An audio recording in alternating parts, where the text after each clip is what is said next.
Buenas tardes a todas y todos, bienvenidas y bienvenidos al primer encuentro de estos 4 encuentros interdisciplinarios por el derecho al aborto legal, seguro y gratuito. En primer lugar, quería presentarme. Mi nombre es Julia Benillay, soy estudiante de esta facultad, también graduada de esta facultad, y actualmente me toca ocupar el lugar de consejera directiva estudiantil por la minoría en el consejo directivo de nuestra amada Casa de Estudios. Además, y prioritariamente, soy militante de la organización política La Cámpora.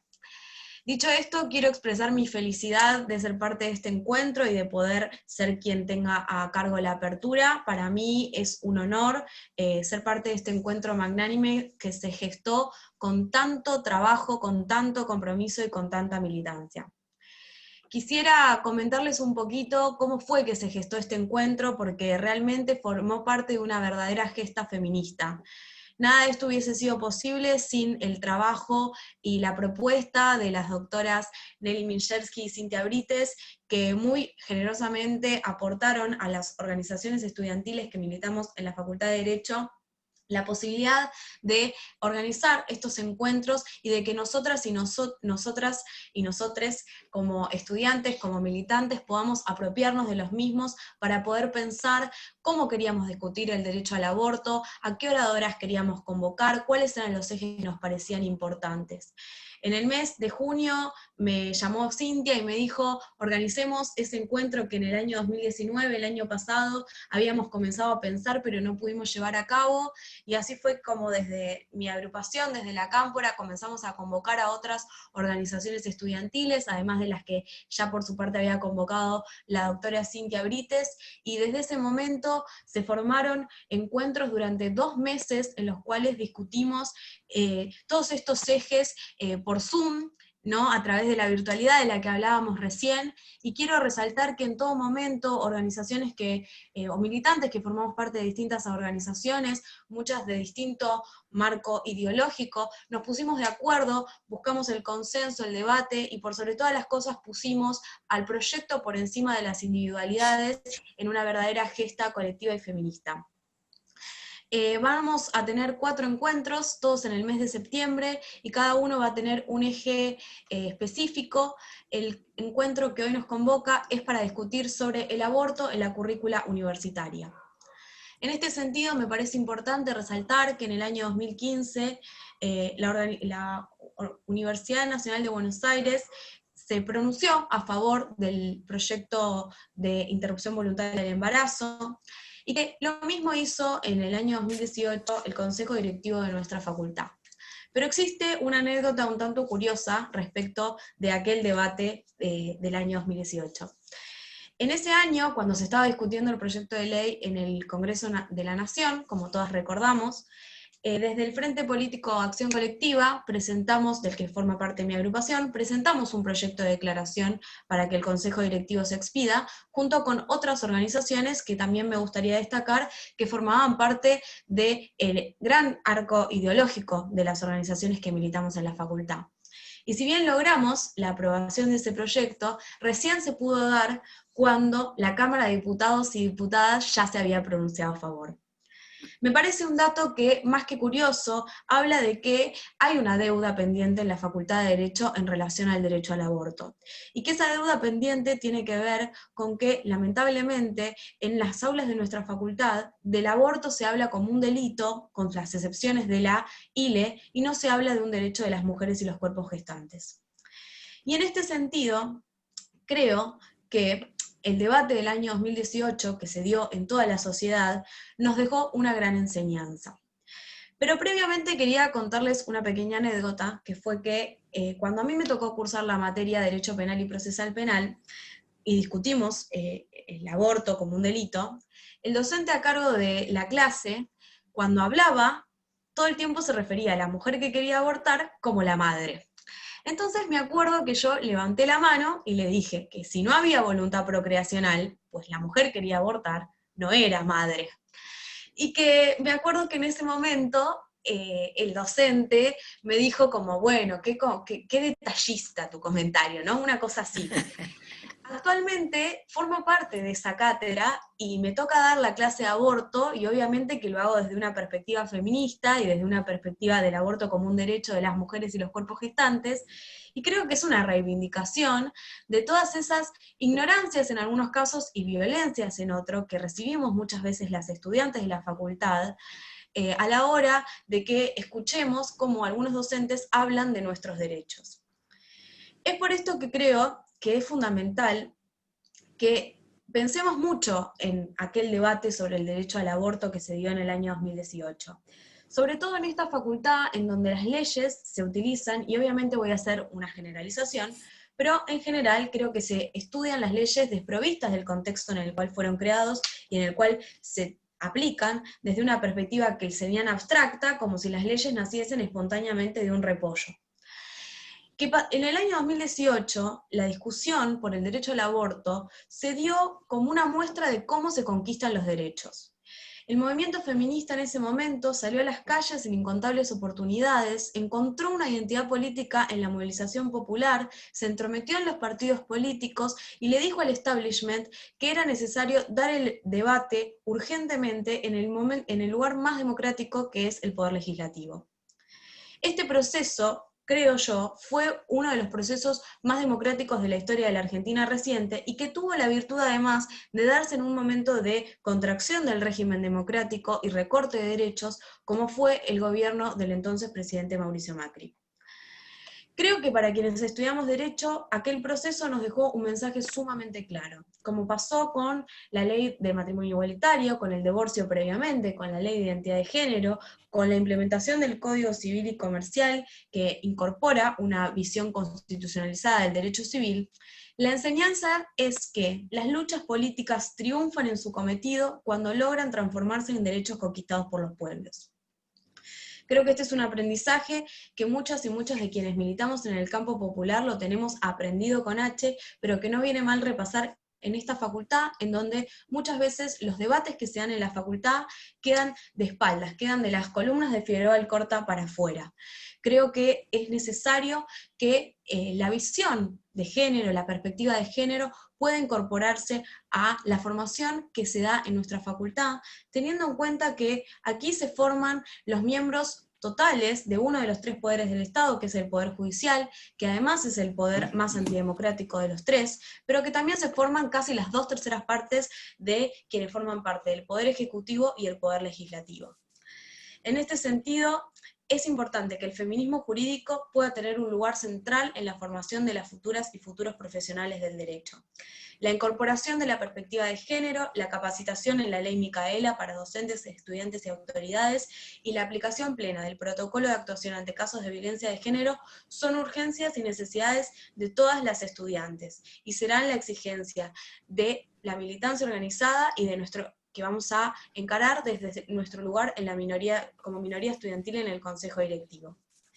Es importante que podamos repudiar a los jueces que encarcelan a las María Belén y a las María Magdalena, mujeres que fueron presas por querer ejercer su derecho al aborto legal, seguro y gratuito. Reivindicamos la consigna del movimiento feminista: ni una muerta más por abortar y ni una presa por intentarlo.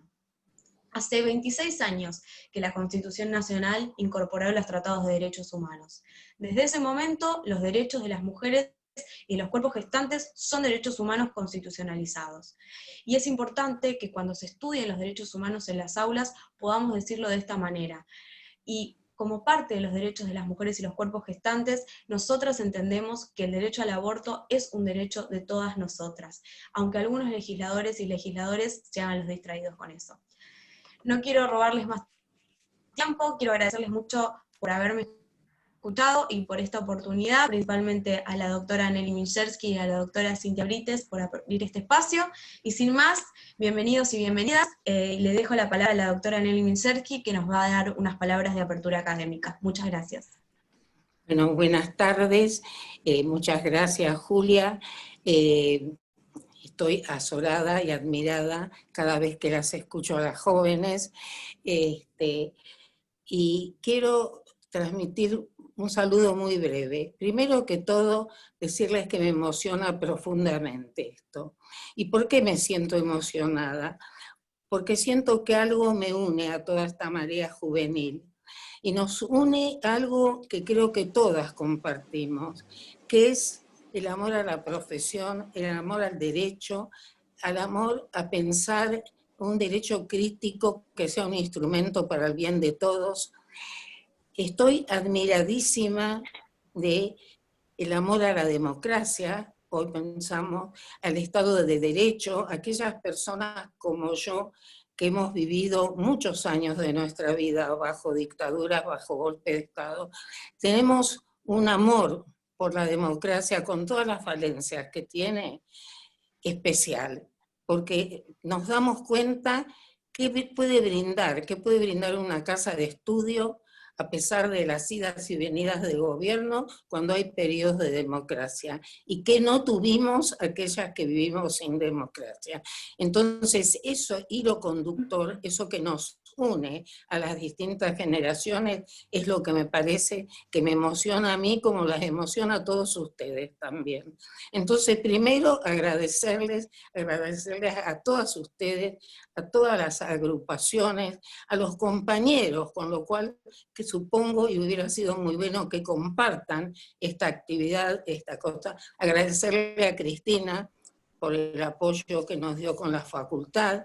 O sea que yo pienso que este hecho, y ahí a lo mejor algunos se van a reír, sobre todo algunos masculinos, se dio porque trabajamos mujeres. Las mujeres mostramos una vez más, como lo mostraron las madres de Plaza de Mayo, como lo han mostrado innumerables en los encuentros anteriores al encuentro, el nucleamiento de mujeres políticas. Nuestra historia está plagada, no es la palabra que me guste, diría sembrada, de hechos que fueron posibles porque las mujeres, más allá de nuestras disidencias, logramos, como fue el 2018 que destacó Julia, que esa sororidad, que para mí no es más que una gran solidaridad, que las mujeres priorizamos lo que es el interés de todas y todos, muchas veces más allá de nuestras apetencias personales.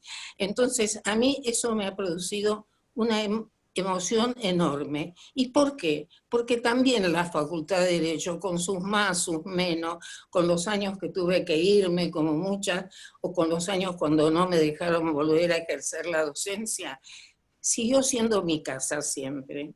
O sea, yo lo siento, así como siento la Asociación de Abogados, son los lugares que a mí me permitieron desarrollar, me permitieron estudiar a pesar de que yo tenía ya 2 hijos cuando cursé la carrera, que me dieron un lugar como docente cuando volvió a la facultad, o sea, que me abrió sus puertas.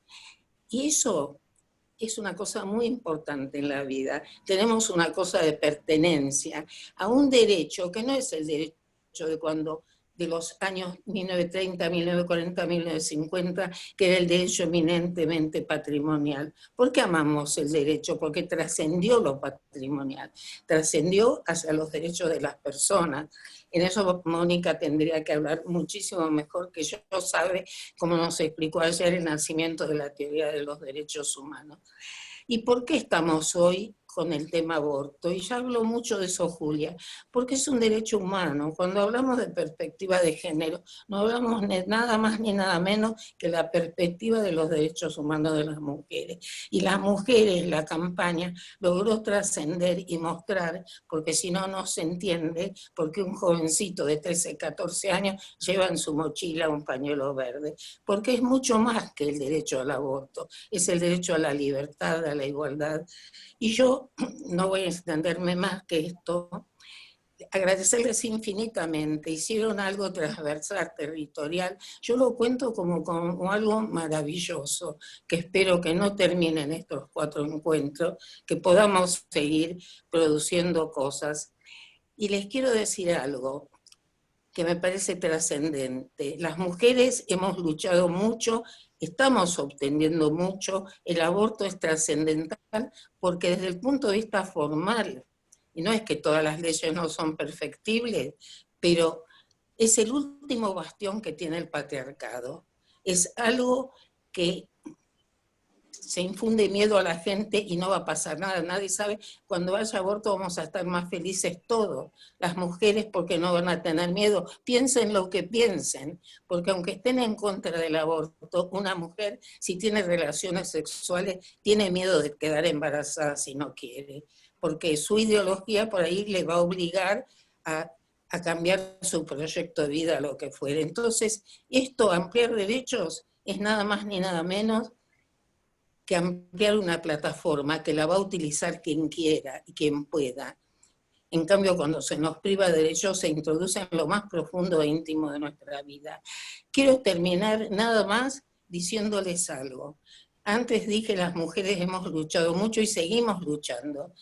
Tenemos que incorporar o promover que los masculinos, las masculinidades nos acompañen. No todos los hombres, porque existe el patriarcado, matan, asesinan. No, los hombres también tienen que aprender que para ellos va a ser mucho mejor, que van a poder disfrutar mucho más de cosas tan hermosas como criar a un hijo, o ser generoso, o ser, y no tener que ser el que es el macho bravío de una sociedad. Entonces trabajemos con los compañeros, trabajemos juntos, y como prueba de que hay hombres que piensan en las mujeres, estos días que fue el Día del Abogado, recordé que hace muchos años, creo que hace 20 años, ya empecé en muchas clases a hablar de Belgrano, de Manuel Belgrano y de Juan Bautista Alberdi. Ustedes saben, las hermosas palabras, ya antes de 1798 creo que escribe ya Belgrano sobre los derechos de las mujeres, y las cartas y los intercambios de Alberdi en Vélez Sarsfield, criticando el lugar que nos dio a las mujeres, es un modelo que todavía hoy lo podemos invocar. Entonces tratemos de caminar juntos, porque el caminar juntos, el convencerlos, también es una tarea nuestra, que la tienen que hacer ellos solos, pero que tenemos que ver cómo cada vez trabajamos en tantos frentes, y también vamos a tener que trabajar. Así que yo invito a los compañeros que están hoy presentes, y ustedes inviten a luchar también por los derechos y por esta, digamos, esta deconstrucción de un poder que no ha hecho demasiado feliz a nadie. Así que muchísimas gracias, chicas. No saben lo que es mi agradecimiento, mi cariño, mi respeto por ustedes. Realmente, Mónica, Lili, que me está escuchando, hemos dejado, qué buenas postas, qué buenas manos han tomado la posta, nada más. Muchas gracias, Nelly. Muy emocionantes tus palabras, siempre con la claridad que te caracteriza. Bueno, bienvenidos, bienvenidas, bienvenides. Mi nombre es Mariela Castillo, soy militante de Protagonistas y egresada de la Facultad de Derecho de la Universidad de Buenos Aires. Arranco por presentarme para que me conozcan, y además en esta oportunidad me toca moderar la charla y presentar a las personalidades, a las oradoras que van a estar acompañándonos durante esta tarde. Mónica. En este momento me toca presentar a la doctora Mónica Pinto, ex decana de la Facultad y directora de la Maestría en Derecho Internacional de los Derechos Humanos de la Facultad de Derecho. Así que, Mónica, te doy la palabra. Muchísimas gracias, muy buenas tardes a todas. Un placer estar acá, muchas gracias por la invitación a todas las agrupaciones, a Cristina del área de Igualdad de Género y Diversidad para Estudiantes de la Facultad. Un placer estar acá con Pila Minchersky, ella no lo dijo, pero a esta altura ya tenemos un acuerdo que yo puedo decirlo. Pila fue mi profesora, y entonces para mí siempre es un honor acompañarla en estos eventos. Quiero decir que estoy muy honrada de poder compartir con Viviana Basur, con Laura Velasco, pero un placer infinito en volver a estar del mismo lado con Graciela Morgade, con quien estuvimos compartiendo Consejo Superior muchas veces. Yo no sé si cuando Julia hablaba sobre las declaraciones del Consejo Superior de la Universidad de Buenos Aires sobre el aborto, Graciela ya estaba, pero puede dar fe de que nos tocó más de una vez pelearnos con alguno que nos decía, usted mata a un niño, doctora, y nosotras contestábamos, usted tiene demasiado claro que ya hay niño cuando la ciencia tiene muchas dudas todavía. Pero bueno, así que un placer, Graciela, volver a estar con vos en esta actividad. Dos palabras nada más, no quiero distraerlas mucho, quiero plantear algunos conceptos gruesos de por qué el aborto en la currícula de la facultad. Este es un tema sustancialmente de la democracia. Sin democracia temas como este no se plantean. Y la democracia no es solamente esos requisitos que aprendemos en el derecho constitucional o en teoría del Estado, que hay que chequear que haya elecciones libres, periódicas, cada X cantidad de tiempo, que todo el mundo pueda presentarse, sino que la democracia es además el medio ambiente necesario para que pueda haber igualdad y que pueda haber derechos, ¿no? La igualdad es algo que cuando hablamos de los humanos es una determinación, no hay dos humanos que sean iguales, y aun cuando esto pudiera ser posible, lo cierto es que la vida se encarga de que no salgamos iguales, ¿no? No voy a dar datos médicos, Viviana los conoce mejor que yo, pero la realidad es que hay historias genéticas, condiciones económicas, condiciones climáticas, historias de vida, en fin, muchas cosas que hacen que dos seres humanos sean distintos. Y probablemente una de las grandes decisiones de la noción de derechos humanos fue tomar el criterio de la igualdad, es decir, hacer uso de la herramienta del derecho para que el derecho establezca una condición de igualdad. Es el derecho el que dice que somos todos iguales para ser titulares de derecho. Y esto es algo importante, porque esta igualdad en la democracia permite hablar, como creo que es el caso de la nuestra, de una peculiar relación con los derechos. Si bien es cierto que seguimos peleando y todavía nos falta y siempre encontraremos más puntas para reclamar, no es menos cierto que el régimen democrático en sí mismo tiene una peculiar relación con los derechos. En el restablecimiento democrático de la Argentina, la democracia fue un régimen de derechos porque muy prontamente se decidió que Argentina, que estaba muy fuera de todo lo que era el universo de los derechos humanos, entrara en todos los tratados de derechos humanos que estaban disponibles y aceptara competencias de órganos e instancias internacionales a los cuales la Argentina como principio se había negado a todo lo largo del tiempo.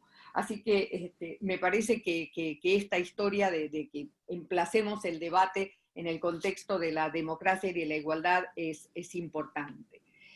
La otra cosa que me parece importante es qué enseñamos y cómo lo hacemos. Digo, cuando nosotros estamos dando clase en la facultad, que es el ancho mundo de la libertad académica, donde sabemos que pensamos A, otros piensan B y otros piensan Z, Y y X. Cuando estamos trabajando en ese ancho mundo de la libertad académica, muchas y muchos enfatizamos esta cuestión de la autonomía como un derecho que tenemos los sujetos de derecho, pero especialmente las mujeres, para poder decidir este tipo de cosas. Es cierto que nuestra casa es una casa que, como la mayoría de las facultades de Derecho, es bastante conservadora, pero bueno, hay que ir empezando a hacer gimnasia de codos para que este conservadurismo empiece a ceder. Y así fue como a partir del 2010 creamos el programa de Género y Derecho como un programa de las mujeres de Derecho por la Igualdad. La idea era que este programa nos sirviera básicamente para empezar a hablar de los temas de mujeres dentro de la facultad, y luego a fines del 18, con efectivización en el 19, el decano Bueres creó el área de Igualdad de Género y Diversidad para Estudiantes que dirige Cristina. Hace muchos años que varios profesores de la facultad, no soy la única, enseñamos cuestiones de género, que trabajamos cuestiones de género. El famoso fallo Baby Boy, que utiliza la Corte cuando está hablando en el caso FAL, es una de las cosas que probablemente todos los martirizados en mi curso de Derecho Internacional de Derechos Humanos tuvieron que aprender, por lo menos desde mediados de la década del 2000 en adelante. Es cierto también que la facultad ha sumado posgrados en el tema de los derechos de las mujeres y del género y de los derechos sexuales y reproductivos. tenemos un programa de actualización que dirige Diana Maspía desde hace años, y tenemos ese curso del que la doctora Mingersky hablaba sobre derechos sexuales y reproductivos, que es interrupción voluntaria del embarazo, que empezó a darse el año pasado, si no me equivoco. Tercer año. Este año lo empezaron a dar. No, 3 años. Tercer año, sí, yo me Tercer acuerdo curso. yo lo dejé aprobado, pero empezaron ustedes después. Así que yo creo que el espacio de la facultad genera no solamente esta cuestión simbólica, que es el mensaje que pasan las normas jurídicas. A quienes trabajamos en derecho no nos da lo mismo decir que hay norma que no hay norma. Digo, ese argumento que algunos ensayaron cuando teníamos la posibilidad de formar parte del debate en el Parlamento, y en esto debo confesar que la facultad ha sido bastante privilegiada, porque en la mayoría de estas cosas que fueron realmente progresistas de los últimos años de la democracia, el matrimonio igualitario, la identidad de género, la interrupción voluntaria del embarazo, la facultad fue convocada para que no solo sus profesores fueran llamados, sino también institucionalmente la facultad pudo hablar.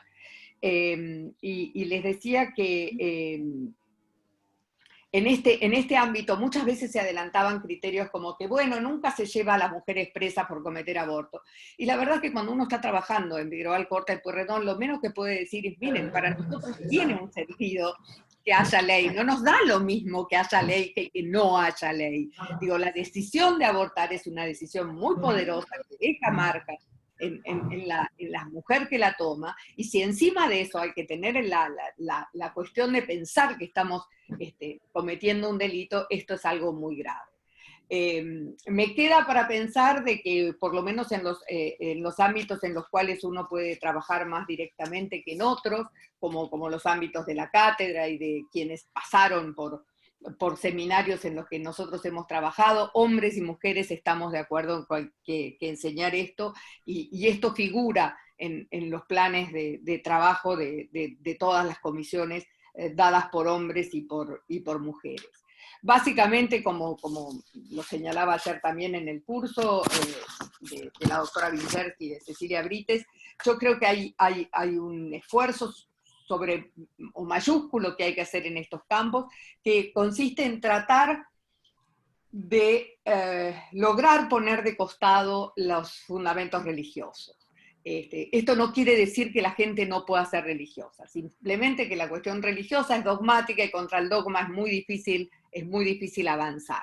Lo que nosotros tenemos que pensar es que nosotros tenemos un Estado en el cual los derechos humanos están garantizados para todos los que se encuentren bajo jurisdicción del Estado argentino.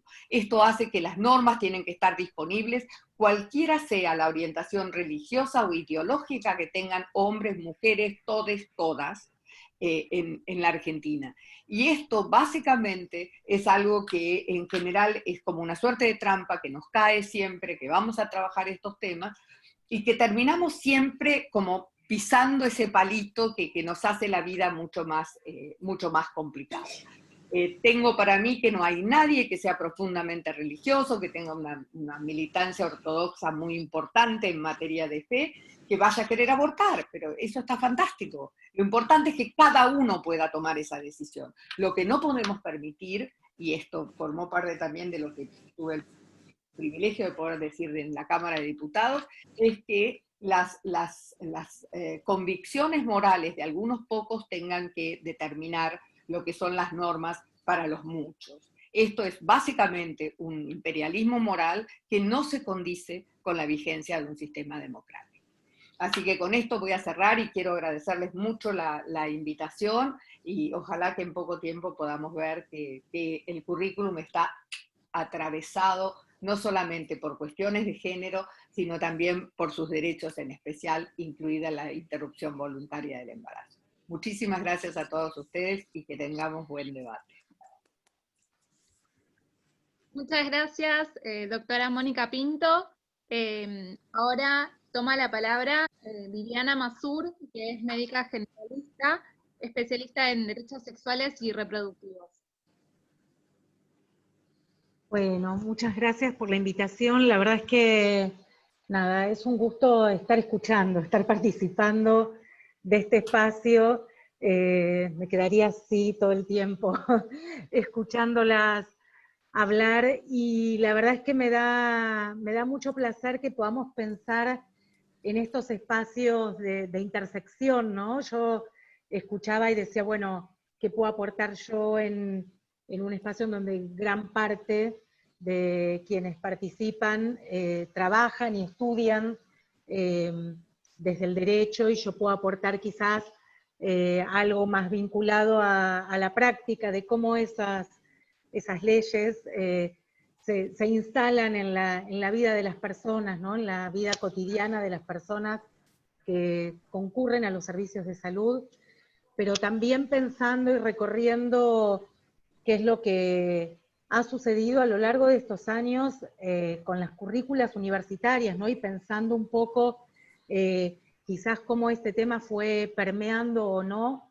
la currícula en la formación de médicos y médicas, y no solamente, porque la verdad es que cuando una habla de aborto, o sea, piensa, nada, la facultad de psicología, la facultad de farmacia y bioquímica, la facultad de arquitectura. Hoy hablaba con una compañera que me llamaba preocupada para ver cómo tenía que estar diseñado el espacio físico en el que se podía ofrecer la interrupción de los embarazos a las mujeres, ¿no? O sea, cada carrera, digamos, tiene algo que aportar, algo que está totalmente instalado en la vida de las personas. Yo pensaba, mientras les escuchaba, el esfuerzo que en este siglo han hecho quienes diseñaron las currículas universitarias y quienes sostuvieron gran parte de esa formación universitaria, el esfuerzo para que el aborto quede afuera,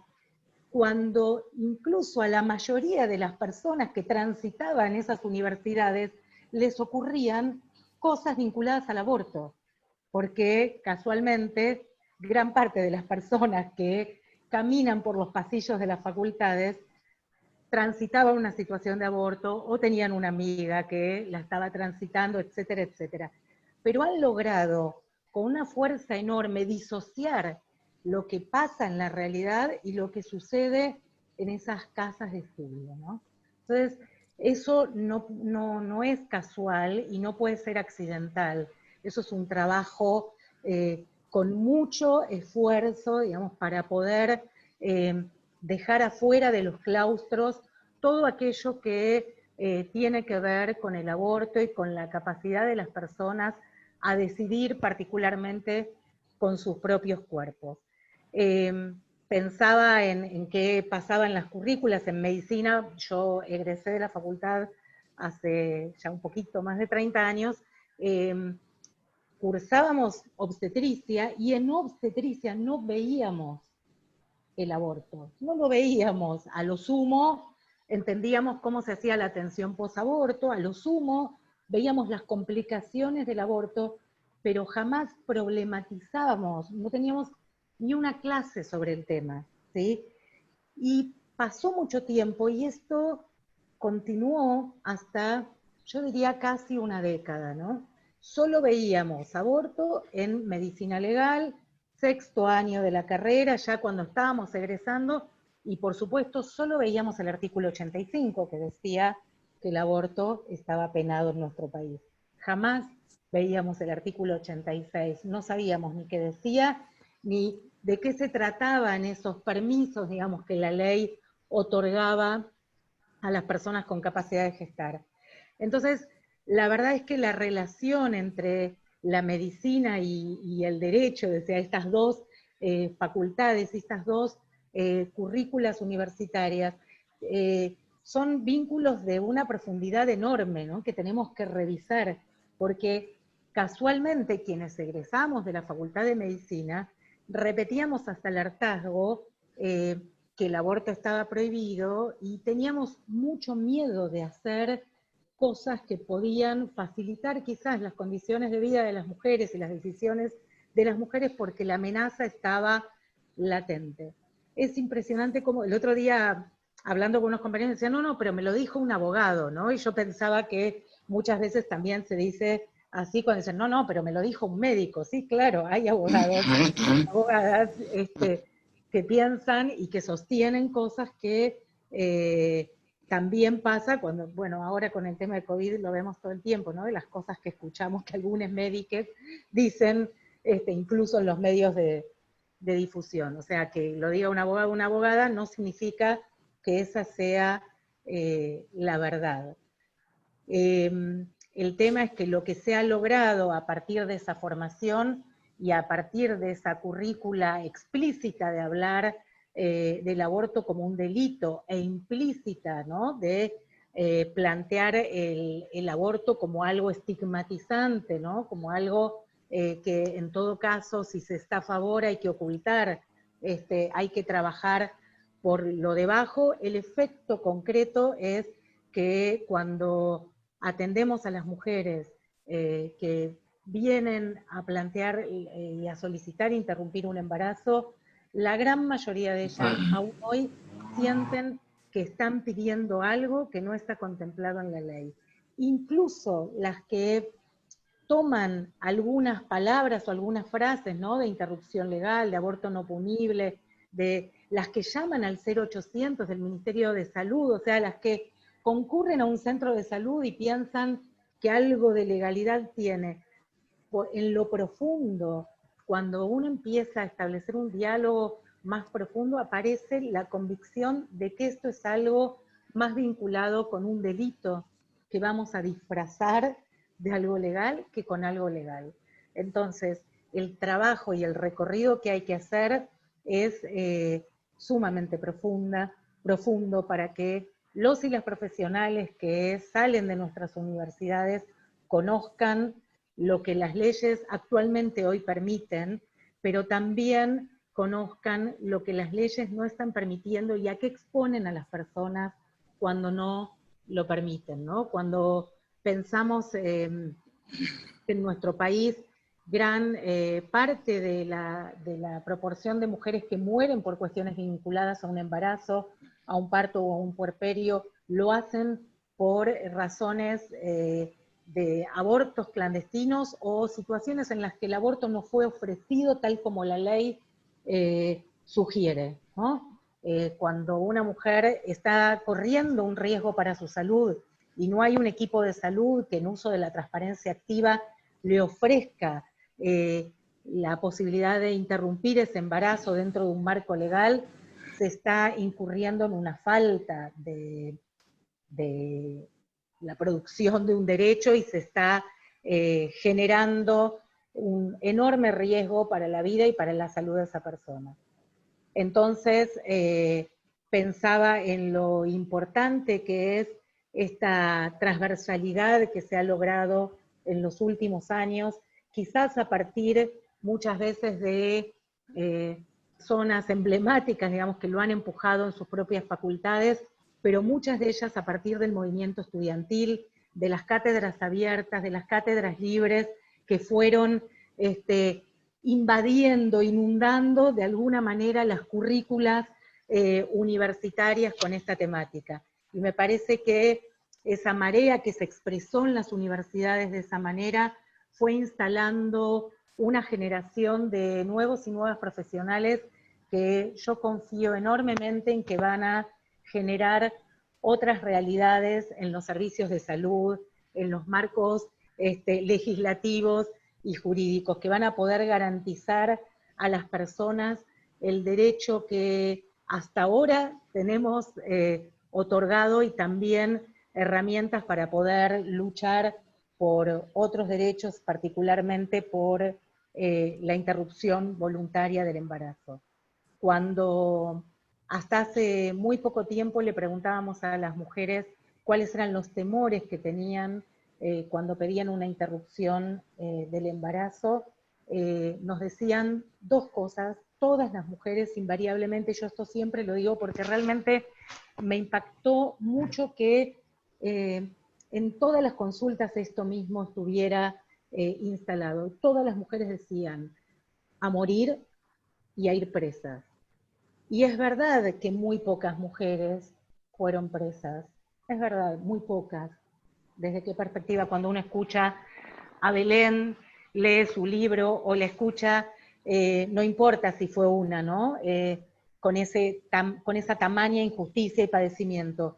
Pero un caso sirve para que miles y miles de mujeres teman y no se atrevan a pensar que decidir sobre sus propios cuerpos y sobre sus propias vidas es posible. Por último, en esta relación con la religión, ¿no? Y con la importancia de la laicidad del Estado, también quería traer que si bien desde las instituciones religiosas se plantea con fuerza una limitación y una lucha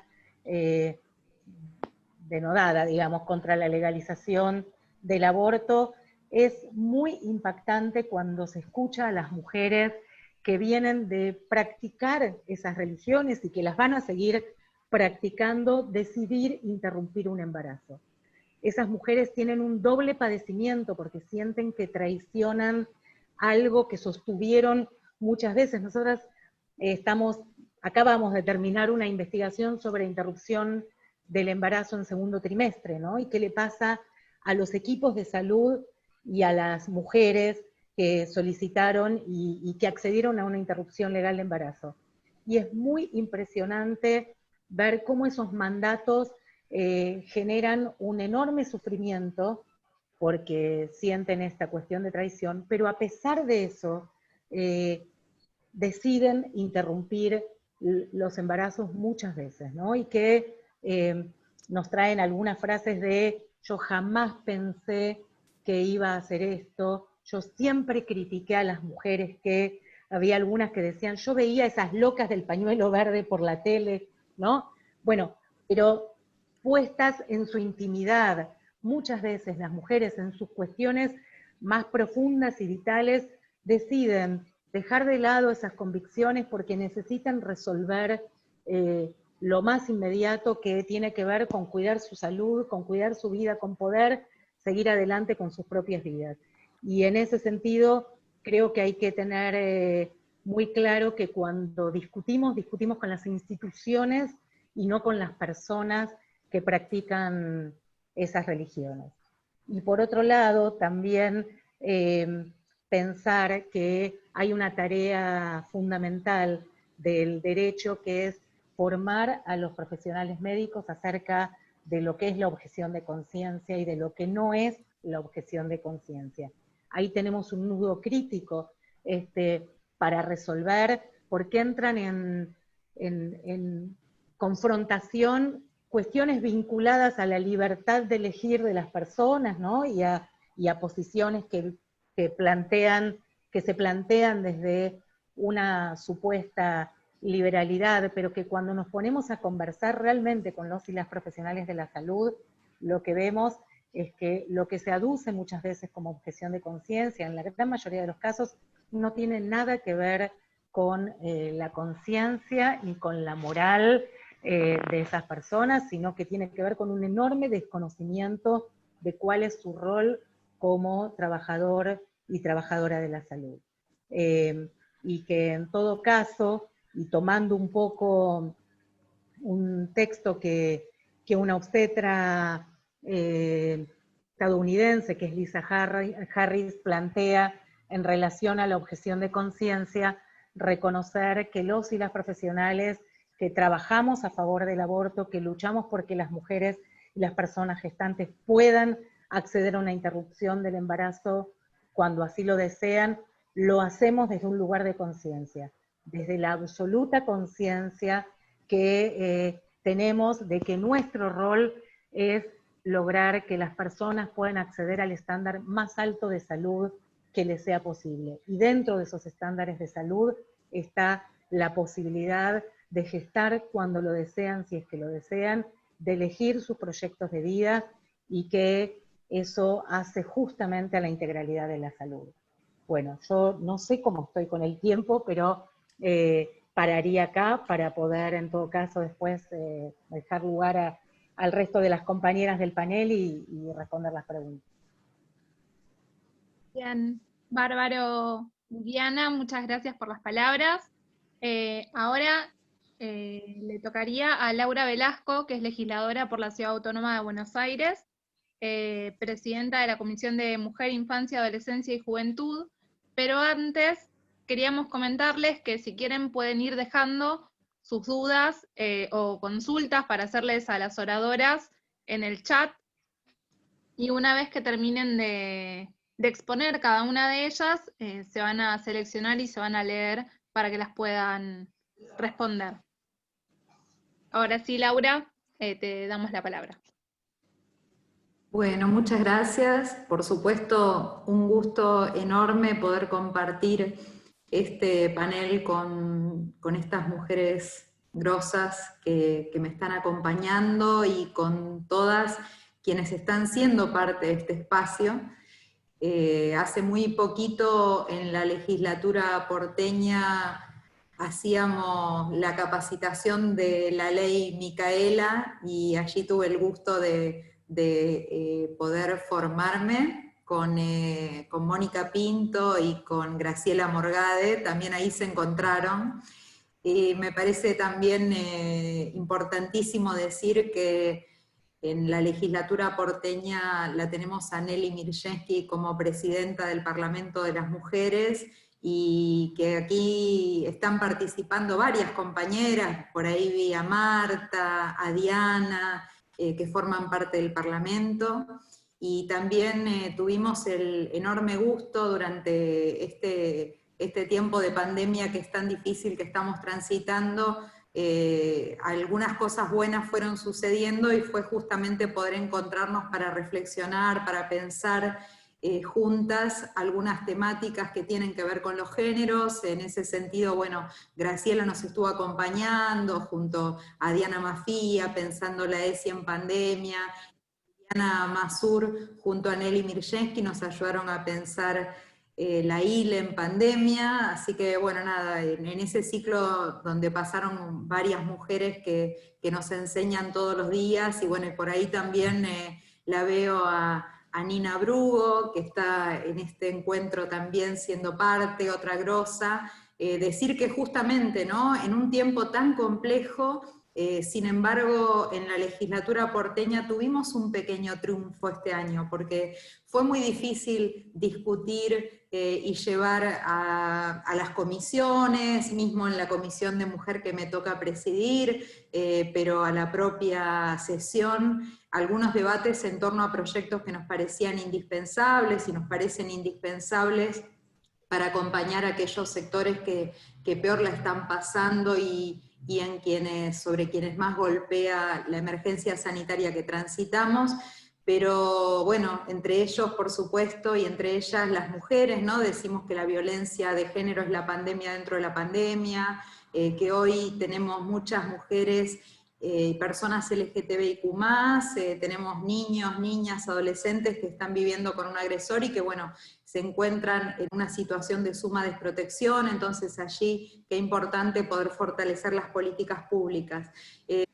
Algunos proyectos en este sentido nos ha costado todavía discutir, sin embargo sí presentamos algunos pedidos de informes en relación con los funcionamientos de los centros integrales de las mujeres, en relación con el cumplimiento de la ESI, en relación con algunos temas que habían sido curiosamente olvidados, por ejemplo, incluir la violencia hacia las mujeres como tema prioritario de la en la currícula del secundario durante la pandemia, o también el pedido de informes y de preocupación que hicimos en relación con la continuidad de la Corte 2020 del postítulo del Joaquín B. González, que cumple 10 años y que estamos justamente acompañándolos en esta postulación tan importante que tiene que ser un premio más en relación con una trayectoria muy valiosa.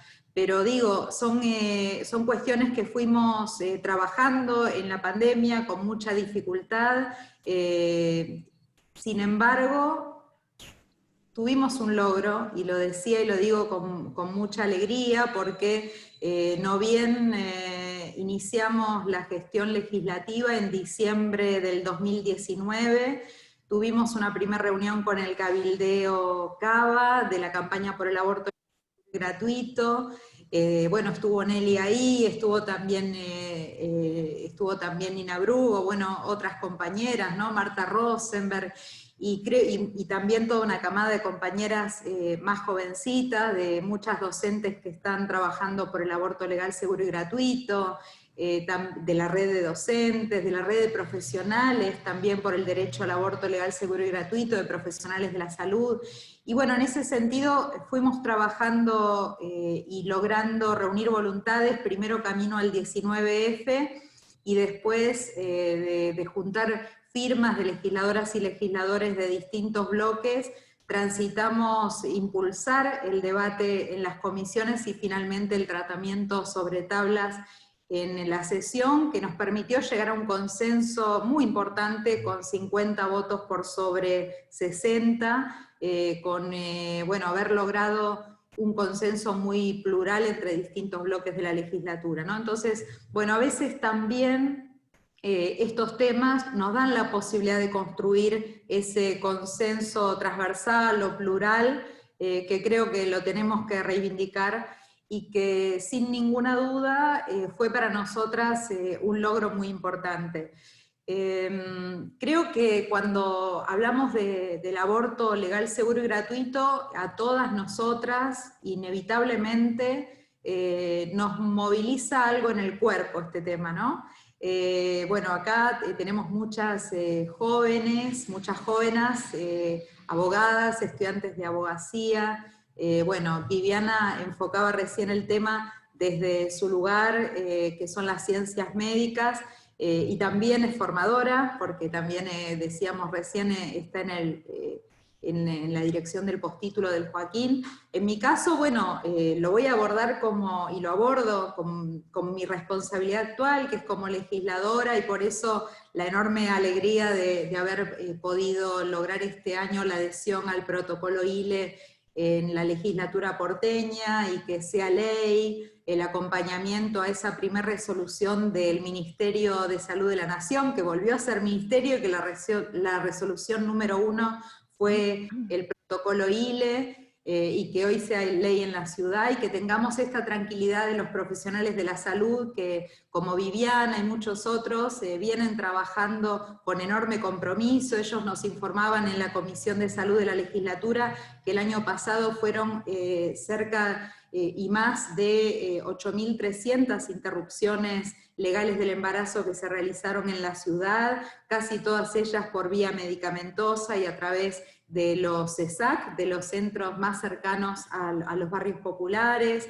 Entonces, esto me parece que es muy importante, ¿no? Que hoy los profesionales de la salud tengan el apoyo legal a esa tarea que están realizando para garantizar el acceso a ILE, que como, bueno, Nelly nos ha enseñado montones de veces, es ley en Argentina desde 1921, y que también sabemos que el fallo FAL de la Corte lo actualizó con mucha claridad en el 2012, que bueno, que logramos allí también incorporar una mirada que desde mediados del siglo pasado tiene la Organización Mundial de la Salud, que es la mirada de la salud integral, también incorporando la salud mental, la salud social. Entonces, bueno, me parece que son todos derechos que estamos, que digo, festejamos, pero que a su vez tenemos que entender que, bueno, que también son el logro de nuestra lucha, pero son también una construcción histórica que tiene muchos años. Y me parece en este sentido, y decía, nos pasa por el cuerpo cuando discutimos aborto legal, porque inevitablemente a mí se me cruzan mis 16 años y los 16 años de mi hija menor. ¿Y por qué lo digo, no? Porque a mis 16 años, y yo decía, yo voy a hablar como legisladora y cuento algunas de las cosas que hicimos, pero voy a hablar también como docente y voy a hablar como mujer, ¿no? Y nos cruzan esto por el cuerpo. En mis 16 años yo era una estudiante secundaria que tenía clases de biología, que asistía a clases de biología como estudiante, y que tuve una profesora que me hizo ver en una clase el grito silencioso, ¿no? un documental tremendo, que muestra cómo se rompe un feto y que lo único que hace es generar miedo, temor, violencia, dolor, incomprensión, ¿no? En jovencitas que lo estábamos viendo, adolescentes que lo estábamos viendo, y que no entendíamos demasiado qué sentido tenía que estuviéramos asistiendo a nuestra única clase de educación sexual, supuestamente, en todo un curso, en relación con este material, y sin demasiado espacio tampoco para reflexionar y pensar, ¿no? Sino solamente, bueno, sentir el impacto de que era algo muy horrible y negativo, y que, bueno, en definitiva tenía que ver con censurar un debate. Y yo pensaba, y inevitablemente también pensaba en esto, ¿no? En los 16 años de una de mis hijas, de mi hija menor, que, bueno, y acá hay varias compañeritas de auge que conocen a mis hijas, y bueno, ella me dice un día, mamá, ayúdame, quiero que me cosas en la mochila este pañuelo verde. Yo esto lo conté cuando me tocó intervenir en el 2018 en el Congreso en relación con aborto legal, ¿no? Aborto legal que nos permitió hablar de la ESI, que nos permitió, bueno, pensar en qué pasó del 2015 para acá, también en la Argentina, en términos de impacto en masividad y generacional en relación con el aborto legal y con el pañuelo verde, y con el hacernos parte en nuestro cuerpo de este derecho, y el poner el cuerpo en la conquista de ese derecho, ¿no?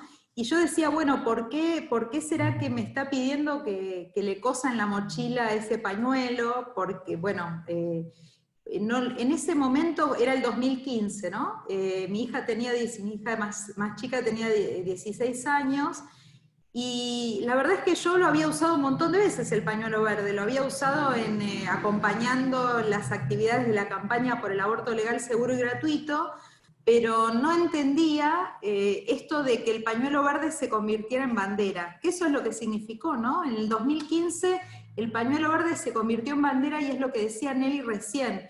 El pañuelo verde trascendió el enorme ya significado que tiene en sí la lucha por el aborto legal, sino que significó la libertad, significó la soberanía sobre nuestros cuerpos, significó el plantarse con uno de los debates más difíciles con los sectores fundamentalistas o los sectores de las estructuras o de las cúpulas de las estructuras religiosas, ¿no? Era el debate más duro, ¿no? El debate más difícil de dar, y en ese debate, y con ese pañuelo y con esa bandera, se salieron a la calle las pibas, ¿no? Y se lo pusieron en la mochila. Me parece que ahí hay algo que se transformó y que nos reverdeció y que nos renovó el feminismo, y que no tiene vuelta atrás, y que tiene que ver con esto, ¿no? Con un cambio generacional muy profundo, y que obviamente no son todas las pibas, sabemos que hay distintas circunstancias, que hay distintas formaciones, que hay distintas culturas, que hay distintas miradas en relación con el aborto, pero se abrió sin duda un debate nuevo, ¿no? En muchísimas pibas y en un cambio generacional. Y me parece en este sentido, en relación con la ESI, ¿no? ¿Qué pasa hoy? ¿Qué debates se dieron a continuación en relación con qué cambió el debate respecto del aborto, también en relación con la educación sexual integral? Y yo pensaba en el 2018, cuando empezamos a discutir la reforma de la ley de ESI, si era necesario, si no era necesario. Bueno, lo hemos charlado con Graciela, con otras compañeras del Frente por la ESI, decíamos en su momento, bueno, tenemos condiciones, qué correlación de fuerzas tenemos o no, pero sin duda, y en este momento también en la legislatura lo estamos conversando, hay algunos temas de la educación sexual integral que quieren ser censurados desde un ideario institucional. Y sin duda, la discusión respecto del aborto legal, seguro y gratuito es uno de ellos. Y por eso, bueno, tanta gente busca en la formación también en relación con el aborto, tantas docentes buscan formarse en relación con estos temas, porque muchas veces están excluidos de las currículas o tienden a ser excluidos de las currículas o inclusive de la formación docente a la que podamos tener acceso para abordarlos. Entonces me parece que también allí hay algo que pensar en relación con el aborto legal, seguro y gratuito y con el debate y la formación acerca de este derecho. Y otra cosa que me parece importante decir y que creo que tiene que ver con justamente poder ampliar derechos y abrir discusiones en todos lados, es que hace muy poquito, cuando transitábamos esta pandemia y cuando reconocíamos que es fundamental poder sostener las tareas de cuidado comunitarias, y que si alguna de las cosas valiosas nos están quedando, hablábamos antes de la ILE, y de cómo logramos esa ley en la ciudad, bueno, otras cosas que están pasando hoy en la emergencia sanitaria que transitamos es la valorización del rol del Estado, es la valorización de las organizaciones sociales y políticas y populares en los territorios, es el rol de las tareas de cuidado comunitarias. Y pensábamos que también como parte de esas tareas de cuidado comunitarias están las promotoras de géneros y diversidades en los barrios, ¿no?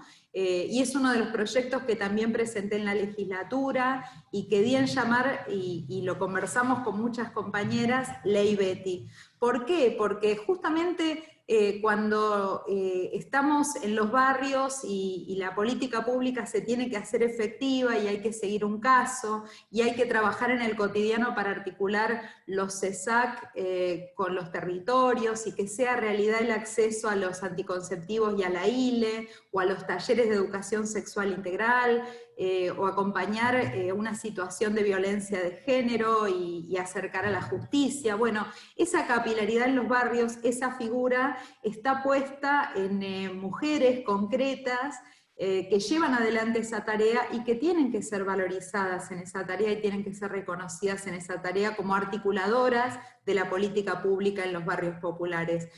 Y bueno, Betty era una compañera que hacía esa tarea, que hace muy poquito la perdimos en la pandemia y que creemos que ella, como muchas otras que realizan esas tareas en los territorios, deben ser reconocidas. ¿Y por qué la traigo a Betty también hoy, cuando discutimos este tema?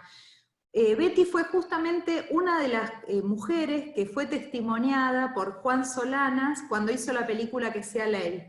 Fue una de las que se movilizó, como tantas compañeras de los barrios populares, un martes verde. Ahora estamos retomando los martes verdes, hoy es un martes verde.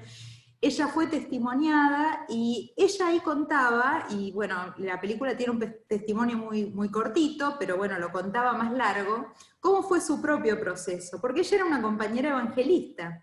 Entonces, al principio, cuando empezó a tomar la tarea como promotora de géneros y diversidades en los barrios, tomó la violencia de género, pero no se ponía el pañuelo verde, porque inicialmente en esa tarea territorial ella tenía que articular también su religiosidad. Entonces, inicialmente había un debate interno en relación con asumir el aborto como parte de los derechos de las mujeres.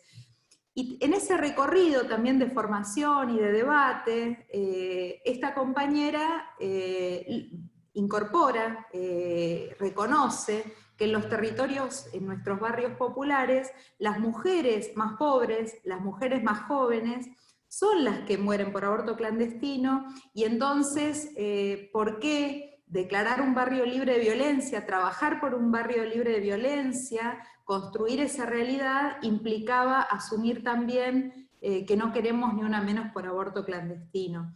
Y ese camino que hizo esta compañera y que hacen muchas compañeras en los territorios populares y que entonces asumen la ESI, asumen el acceso a los anticonceptivos, como esta tan clara consigna de la campaña, ¿no?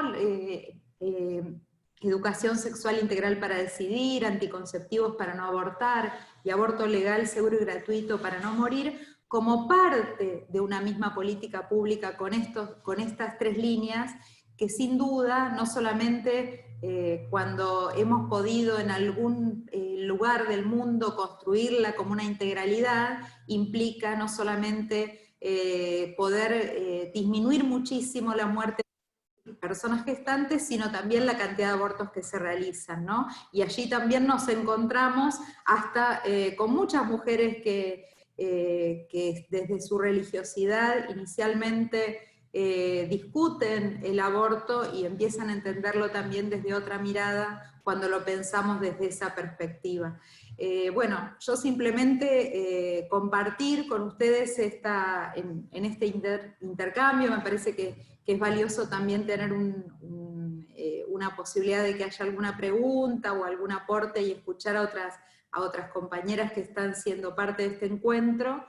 Simplemente dejar planteado esto, ¿no? Que en nuestros territorios populares, que en nuestros barrios, que en las escuelas, que tenemos mucho por hacer para que el aborto legal, seguro y gratuito sea asumido por muchas más voluntades, por muchas mujeres, por muchas personas LGTBIQ+, por muchos varones, que puedan incorporarla realmente como una lucha colectiva que nos va a permitir avanzar en una sociedad con más derechos y con más libertad, que es lo que de alguna manera expresa también el pañuelo verde, además de la lucha de la campaña. Ese pañuelo verde que hoy es la lucha de la campaña y la lucha de todas nosotras por más libertad y también por más justicia social. Bueno, muchas gracias por la intervención, Laura. Ahora es el turno de la doctora Graciela Morgade, que es doctora en educación y además ex decana de la Facultad de Filosofía y Letras de la Universidad de Buenos Aires.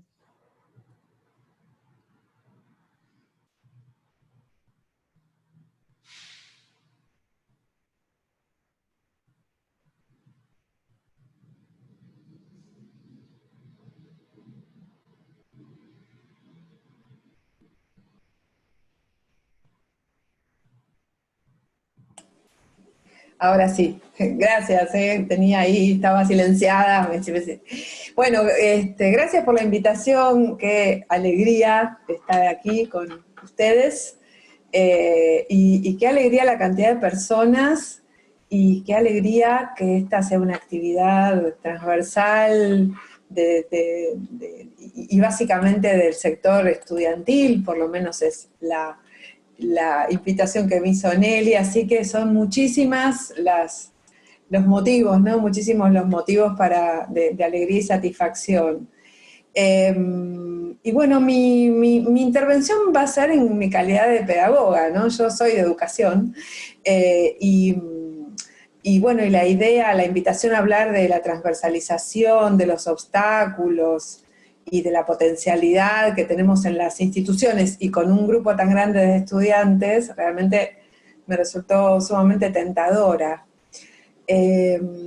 Porque bueno, pensemos un poco a la formación, ¿no? O sea, pensemos a la universidad como uno de los espacios de formación. Uno de los espacios de formación que, bueno, al que llegamos después de una historia de formación, o sea, no llegamos a la universidad despojados o despojades de un marco social, cultural, ¿no? Digo, estudiantes, ¿no? También llegamos a una cierta edad, porque, bueno, tampoco es la educación inicial, pero la formación no transita solamente en la biografía y en la universidad. La formación continúa en nuestra práctica laboral, en nuestra práctica profesional, y bueno, y en realidad, y no lo digo utópicamente, sino teóricamente, en realidad la formación es un proceso de toda la vida, ¿no? Es un proceso que, por supuesto, tiene que ver con oportunidades y tiene que ver también con desigualdades o exclusiones, ¿no? Y hay una dimensión de la formación que es la elaboración de la propia experiencia vital y personal, o sea, también la formación es una experiencia o la experiencia elaborada, ¿no? y repensada es formación, en ninguno de esos ámbitos tan formales, sino más bien en la elaboración subjetiva de todo lo que hacen con nosotros y lo que nosotros hacemos con eso, ¿no? Y ahí se va construyendo, básicamente yo estoy hablando del proceso de subjetivación, ¿no? Nos transformamos en sujetos sociales, políticos. Entonces, si bien tenemos quienes trabajamos en género y educación y quienes militamos a la educación sexual integral, tenemos una perspectiva muy crítica de los saberes establecidos en las universidades y de todos estos procesos de elusión o de omisión o esos sesgos patriarcales, capitalistas, coloniales que tienen el conocimiento. Yo voy a hablar de esto, pero digo, si bien tenemos una crítica, lo que quisiera como proponer como hipótesis de esta presentación es que pensemos a la formación como un proceso mucho más dinámico que lo que las instituciones hacen con nosotros, ¿no?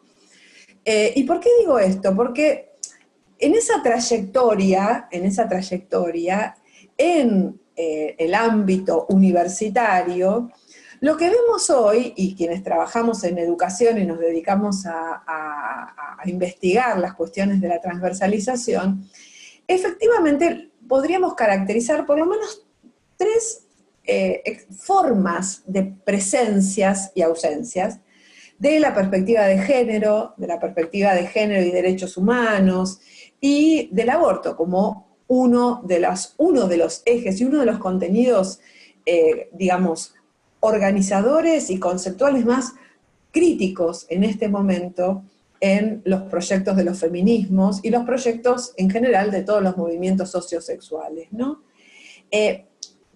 Tenemos la transversalidad, que en todo caso sería como la primera fase, que es que se empieza a hablar, y se empieza a hablar en algunas cátedras, y se empieza a incorporar en seminarios, a veces optativos. Lo bueno es que a veces los seminarios optativos son muy elegidos, y eso está bueno, porque bueno, los seminarios optativos suelen tener también una cierta prensa, entonces hay publicidad, pero digo, hay un nivel de la transversalidad, o en todo caso de la presencia de la perspectiva de género y de las perspectivas que tienen que ver con la educación sexual integral, que son materias, experiencias, grupos, y de lo que habló Mónica, ¿no? De lo que habló de cada una de las facultades con sus organizaciones, con sus institutos, cátedra libre, áreas, servicios. Bueno, esa es una manera de presencia, obviamente es insuficiente, ¿no? Hay otra que es la que tiene que ver con la crítica epistemológica, y ahí, bueno, ahí tenemos una gran tarea por delante, que es la crítica de meternos en el corazón de las universidades, pero no solamente digamos, explicitando los sesgos patriarcales de los objetos de estudio, que imagino que en el derecho lo hicieron y hace mucho tiempo que se vienen, ¿no? Se han construido leyes y luego otras leyes mostrando cómo las anteriores eran patriarcales, y así va, ¿no? Y así vamos, afortunadamente, no solo en los objetos de estudio, sino en una dimensión que tiene que ver con lo que llamamos, en todo caso, la relación con el conocimiento, porque en las universidades todavía sigue vigente una idea de lo científico o el saber,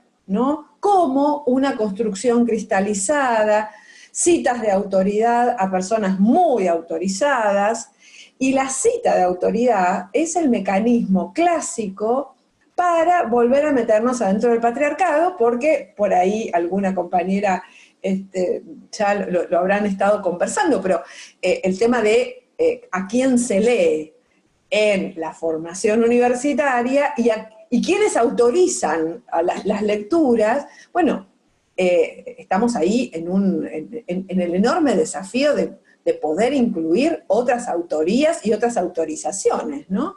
El saber universitario es un saber fuertemente construido sobre las autoridades, sobre la autoridad. Entonces, la autoridad es quien autoriza y si seguimos, bueno, ¿quiénes autorizan?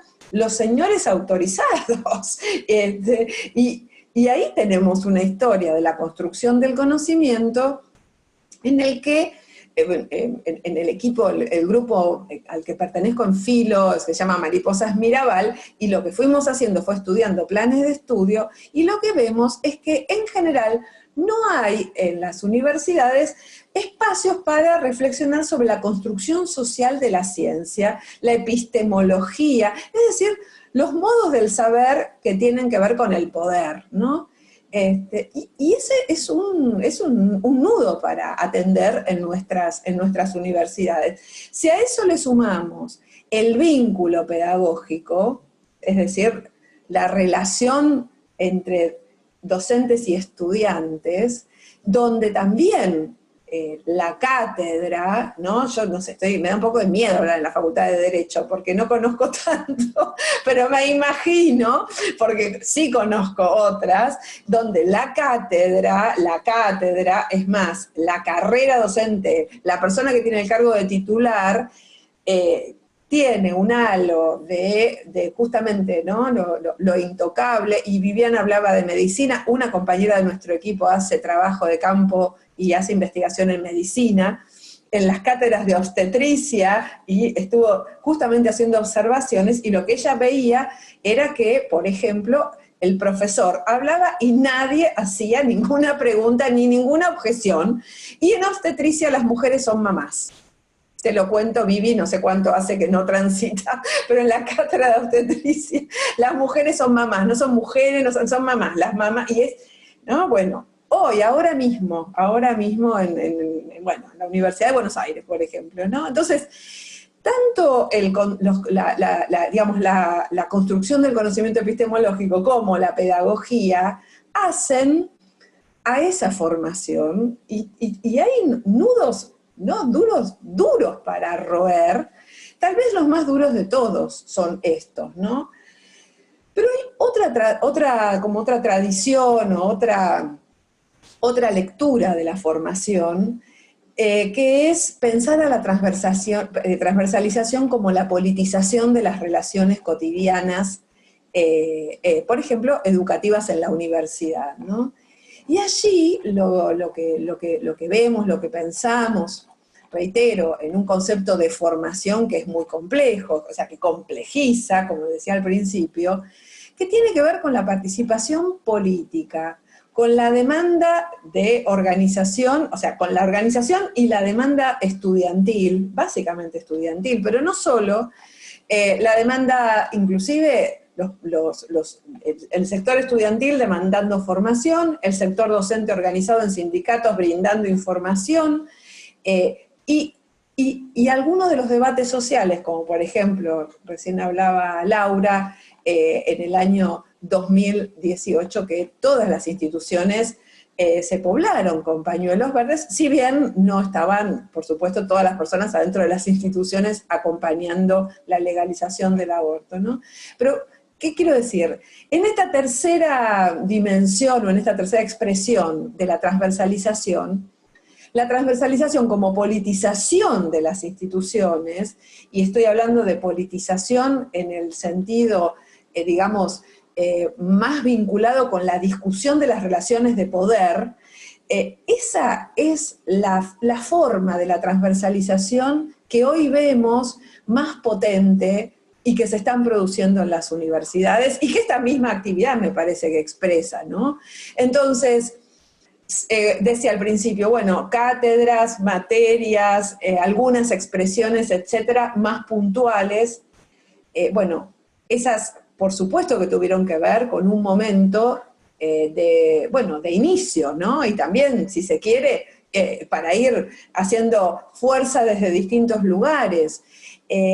La crítica epistemológica, ¿no? al patriarcado transodiante que fundamenta nuestras ciencias y nuestras disciplinas, es un hueso muy duro de roer, y esta tercera expresión que me parece, digo, la más potente y la que reivindico como la de la época actual, la era actual, que tiene que ver con la politización del claustro estudiantil, que tiene que ver inclusive con algunas herramientas que han provocado interesantísimas discusiones dentro de nuestras organizaciones. Por ejemplo, y además Mónica fue absoluta protagonista, la discusión de protocolos de atención, o sea, bueno, protocolos respecto de las situaciones de violencias de género en nuestras facultades y nuestra universidad y en las universidades. El proceso de discusión de los protocolos y el proceso de aplicación de los protocolos, y no me voy a extender, puedo hablar en primera persona y la pasé mal, quiero decir, nos mostró hasta qué punto la discusión dentro de las instituciones universitarias está atravesada por las relaciones de poder y por el entramado normativo que hace que las instituciones, como decimos, las universidades, que ya van por los 1000 años, sean huesos difíciles, muy difíciles de roer. Sin embargo, se han votado los protocolos y ha habido campañas, la búsqueda de diferentes estrategias para sumarse a las promociones, y muy interesantes debates, y vuelvo a decir, estoy en un contexto que me imagino que debe ser muy cara para ustedes esta discusión, entre el punitivismo y la búsqueda de respuestas formativas, de respuestas reparatorias, de respuestas que no sean solamente la respuesta punitiva, ¿no? Porque finalmente, yo por lo menos lo creo, estoy convencida, las universidades son instituciones de formación, ¿no? Si a esto le sumamos las discusiones sobre los baños, que no son menores, ¿no? Los baños binarios, los baños que en algunos lugares hubo debates enormes institucionales respecto de, por ejemplo, si los baños eran abiertos y no había ningún tipo de distinción de identidades sexogenéricas, o, como en otros lugares, debates respecto de si todas las identidades sexogenéricas, menos los varones cis, podían ir a esos baños. Quiero decir, un debate bastante complejo, pero digo, también se dieron. Y lo mismo que la incorporación en la agenda de los centros de estudiantes de la educación sexual integral como demanda. Entonces, me parece que estamos en un proceso, potente y relevante, que la discusión justamente de la incorporación curricular de los debates sobre el aborto, no solamente pasa justamente por los planes de estudio, porque si pasara solamente por los planes de estudio no habríamos podido hablar nunca, y sin embargo hemos podido y hablamos, y forma parte de la demanda estudiantil en esta construcción que por eso reivindico a la militancia estudiantil, a la militancia feminista, a la militancia de los movimientos de las disidencias sexuales en sus diferentes expresiones, pero siempre tratando de sacudir los cimientos de una institución que, como la universidad, tiene una matriz patriarcal muy poderosa, que aún, ¿no?, todavía nos falta para cambiar, que aunque seamos el 54% de la matrícula en las universidades, y aunque seamos las mujeres, y estoy hablando binariamente porque así son las estadísticas educativas, son binarias, pero las mujeres en las universidades estamos en las cátedras, en los cargos de ayudantes, los cargos de JTP, gran mayoría en JTPs. En el último censo fueron el 58% de JTP en las universidades nacionales, mujeres. Un poco menos a medida que se asciende, creo que es un tema de tiempo, o sea, vamos a llegar a ser titulares, eso yo creo que es un tema más de tiempo, Pero y la dimensión, y con esto termino, más compleja y más dura del poder en las universidades, creo que están los cargos de conducción, es decir, los decanatos, y creo también que está sobre todo en los rectorados. Aún hoy en las universidades nacionales, hoy tenemos menos del 10% de mujeres rectoras en las universidades nacionales. Y entonces es el momento en que yo siempre hago un chiste, y acá también lo voy a hacer, en que digo, ahí, en ese punto las universidades se parecen a la Unión Industrial Argentina, a la CGT, a los gordos de la CGT, se parecen a los gobiernos provinciales, al G20 y a todos los lugares donde el poder está concentrado y reconcentrado. Y eso también lo tenemos que saber. Esa es la institución en la que estamos trabajando. Entonces, obviamente, es de abajo para arriba, es de afuera para adentro, es con pañuelos verdes y es haciendo mucha fuerza que me parece que estas estructuras se están moviendo y definitivamente creo que se va a caer, pero le vamos a tener que poner bastante energía a la universidad para poder hacerlo, ¿no? Bueno, yo dejo acá, así podemos conversar un poquito. Bueno, muchas gracias, Graciela, por la intervención. Ahora les cedo la palabra a Charo de Auge, que va a hacer una conclusión, unas palabras para el cierre. Muchas gracias, Maru. Buenas tardes a todos, a todas, a todes. Espero que estén disfrutando de este encuentro tanto como lo estoy disfrutando yo. En primer lugar, me parece que si bien todas repetimos esto, pero me parece importante poder celebrar esta oportunidad de tener un encuentro donde participaron casi 270 personas desde el comienzo. La verdad que para nosotras es un gran honor, sobre todo por cómo venimos trabajando de manera conjunta, especialmente con Nelly y con Cintia, a quienes extiendo un agradecimiento en particular, pero también con la red de profesoras y con el resto de las agrupaciones de la facultad y también el área de género, así que vuelvo a repetir esto porque no me parece que esté de más. Pero bueno, un poco mi idea era poder romper un poco con esta lógica y hacer una actividad un poco más interactiva, por eso le fui pidiendo por el chat que respondan esta encuesta, porque un poco me va a dar el pie para poder hablar después de eso, así que voy a compartir ahora pantalla para que podamos ver todos los resultados de la encuesta, así que mientras se carga, ahí está, ahí todos lo están viendo, ¿verdad? Bien. Bueno, la primera pregunta que yo les hice es si cursaron alguna materia en donde se debatan o se traten temas sobre educación sexual integral y sobre todo sobre el derecho al aborto, ¿no? Siendo nosotros futuros profesionales del derecho. Y los resultados no son para nada sorprendentes, lamentablemente. Hay un casi 70% de las 92 personas que contestaron la encuesta que pusieron que no, que en ningún momento de la carrera, o por lo menos mientras, hasta la fecha del día de hoy, han tenido la posibilidad de poder charlar sobre estos temas.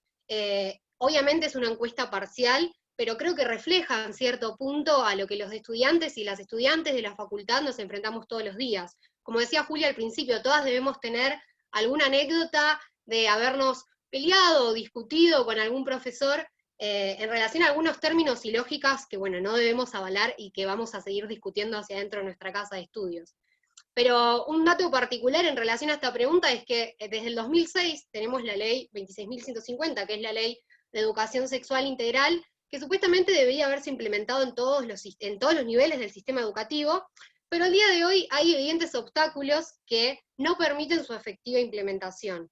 Nuestras universidades, particularmente nuestra alta casa de estudios, no está exenta de esta situación, y lamentablemente esto alimenta la falta de información y la capacitación, y esto hace que tengamos que cotidianamente en los pasillos de nuestras facultades, en las aulas, dar debates nosotras sobre cuál es la formación y el tipo de formación que queremos recibir.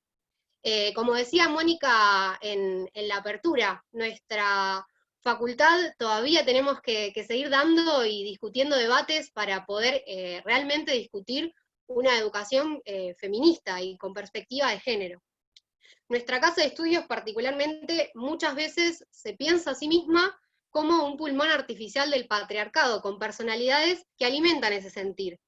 Nosotras en la jerga de las estudiantes le decimos los dinosaurios, que siguen perpetrando este tipo de lógicas y de conductas. Pero bueno, es en ese sentido que creo que esta cátedra es el puntapié inicial que nos permite a nosotros dar una disputa ideológica hacia ese sentir y hacia adentro de nuestras aulas.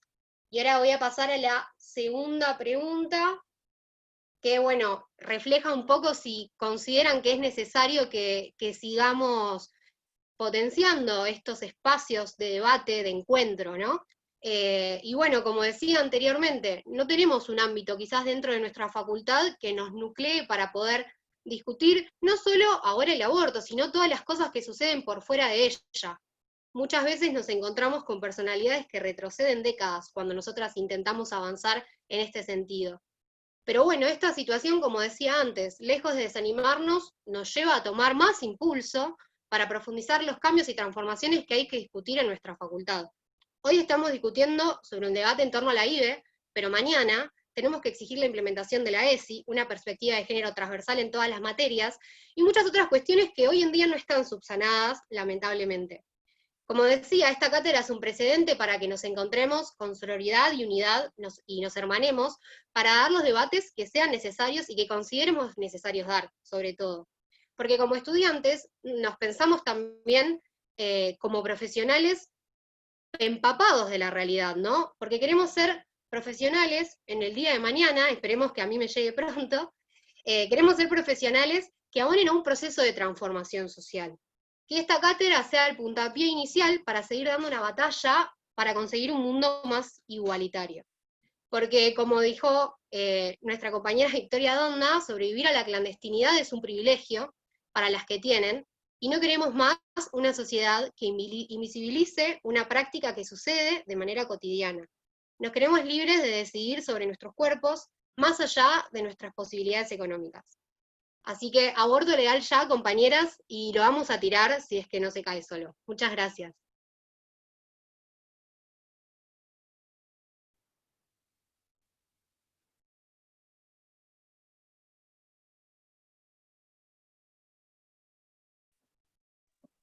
Tuve un problema técnico con el audio, disculpen.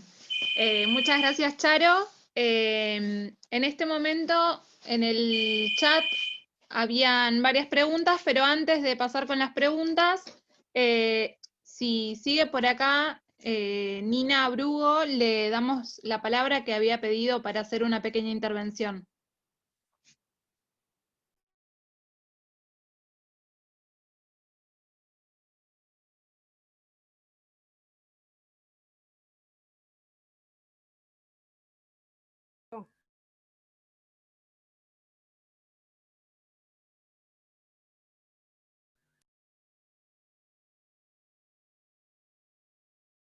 No. Nina, fíjate que ahí que estamos autorizando. Ahí está, ahora sí, ahora me diste el audio. Gracias, disculpen. Primero que todo, les agradezco muchísimo que me permitan, digamos, intervenir, que no estaba yo aquí programada, pero solamente es un minuto.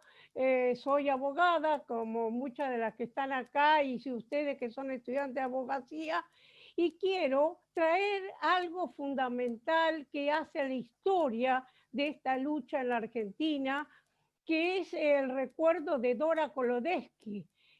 Dora Kolodesky falleció el 17 de agosto del año 2009. Ella vino del exilio de España, ha sido perseguida política, y volvió del exilio y trajo de Francia digamos, la lucha por este derecho. Ella conformó junto con otras compañeras la Comisión por el Derecho al Aborto, porque para ella era fundamental y era lo que recalcaba siempre y siempre nos resaltaba, era el derecho a decidir. El derecho que tenemos las personas humanas, y en este caso las mujeres, hablábamos entonces de las mujeres, hoy lo hemos también a toda persona con capacidad de gestar, es su derecho a decidir. Y por eso lo que les quería contar a ustedes es algo que ella escribió. Justamente ya estaba muy enferma del corazón cuando estábamos reunidas en La Pampa, un email la noche anterior a fallecer. Y ella escribió y que dijo, compañera, ojo, el aborto no es solo interrumpir el embarazo, sino que tiene un significado mayor hacia nosotras, las personas, digamos, hacia a nuestra autonomía, hace a nuestra libertad, hace a nuestra libertad sexual, al cual las personas conservadoras, fundamentalistas, y yo le agregaría ahora dinosaurio, como recién dijeron, le tienen tanto miedo. Nada más que ese recuerdo quería traerle a ustedes y que lo sepan que fundamentalmente es nuestro derecho. Bueno, muchas gracias Nina por la intervención. Ahora vamos a dar pie a las preguntas que se estuvieron mandando por el chat.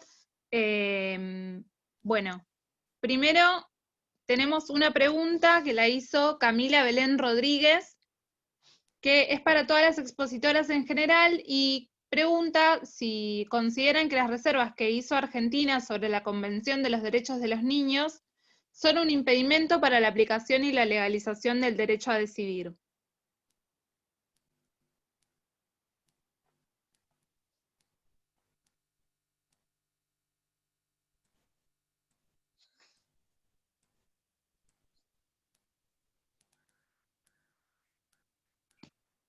Bueno, no sé si de la autorización a cancelar el micrófono quiere decir que yo hablo. Si esto es así, acá estoy. Dos cosas. La reserva que hizo Argentina es una reserva que, analizada por el Comité de Derechos del Niño, es una reserva que es lesiva para los derechos del niño. La reserva en general lo que dice es lo mismo que repite ahora el Código Civil y Comercial unificado, y que retoman una parte del artículo 4 de la Convención Americana, pero no con el contexto de la Convención Americana. Se dice sin ambajes y sin comas, que la vida comienza desde la concepción en el seno materno. Cuando en realidad la Convención Americana dice se protegerá la vida, coma, en general, coma, desde la concepción en el seno materno, y esa era una fórmula que pretendía que aquellos países abortistas, nota al pie, nosotros éramos uno de esos países, porque desde 1920 teníamos los dos supuestos de interrupción legal del embarazo, pudiéramos entrar a la convención. O sea que esa reserva, hace años que Naciones Unidas está pidiendo que la Argentina la levante. Lo que yo quisiera aclarar acá, porque es algo que se plantea siempre, que sucedió después de que muchos de nosotros, nosotras y nosotres participamos en el Congreso cuando se trató el tema en la Cámara de Diputados, es que te salen al ruedo diciendo, pero esto viola tal ley. El principio que uno conoce en derecho es que no hay posibilidad de avanzar, de progresar en la protección de las personas si la ley no se va modificando. Digo, lo que uno tiene que tener en cuenta es que hay ciertas cosas que son difíciles de modificar, como las constituciones, pero la lógica indica que hay que modificar la ley para avanzar. Digo, cuando se decidió que Argentina iba a tener divorcio vincular, bueno, hubo que cambiar la ley. Cuando decidimos que la patria potestad era compartida, hubo que cambiar la ley. Cuando se decidió que las mujeres dejábamos de ser incapaces de hecho, hubo que cambiar la ley. Digo, el cambiar la ley no es un problema, es la actitud natural cuando hay consenso social y el Parlamento, pum, pum, aprueba la nueva ley. Lo que es mucho más difícil es decir, bueno, está proponiendo algo que viola la división de poderes, el principio republicano, no sé, algunas otras cosas que están en las constituciones. Y está visto también que cuando hay consenso, las constituciones pueden ser movidas para adelante. Explíquenme si no, cómo hicimos para dejar de lado esa cláusula que hablaba de evangelizar al indígena, digo, a ver. Cosas como esas hemos tenido muchas, así que yo sí creo que es posible avanzar y que la reserva no impide nada. Estaría muy bien que esa reserva fuera levantada. De hecho, y solo a título y con esto cierro, cuando la Corte decide tratar el caso Fall, una de las dos motivos que da, dice, por un lado existe una práctica institucionalizada, fomentada por los profesionales de la salud y los operadores judiciales de pedir permisos, pero dice, yo estoy tratando esto porque hubo dos órganos de derechos humanos, el Comité de Derechos Humanos, el Pacto de Derechos Civiles y Políticos del 66 y el Comité de Derechos del Niño, que le han dicho a la República Argentina que la práctica de sus tribunales en la implementación de las normas que autorizan el aborto en situación de violación de la madre o ¿qué es el otro? El de riesgo de vida de la madre, pero eso no lo decide la madre, lo decide normalmente un médico, es violatoria de las normas constitucionales. Así que me parece que las reservas no son óbice para poder avanzar.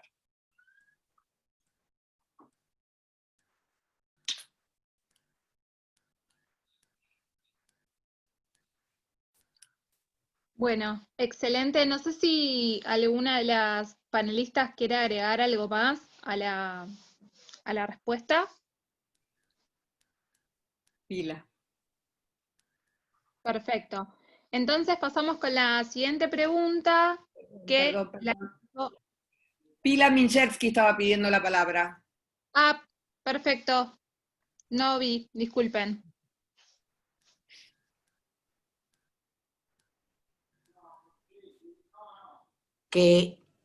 No, es que me tienen que desmutear ustedes. Ahí está, ya estamos. Que eso es la reserva, no hay una reserva respecto al tema este.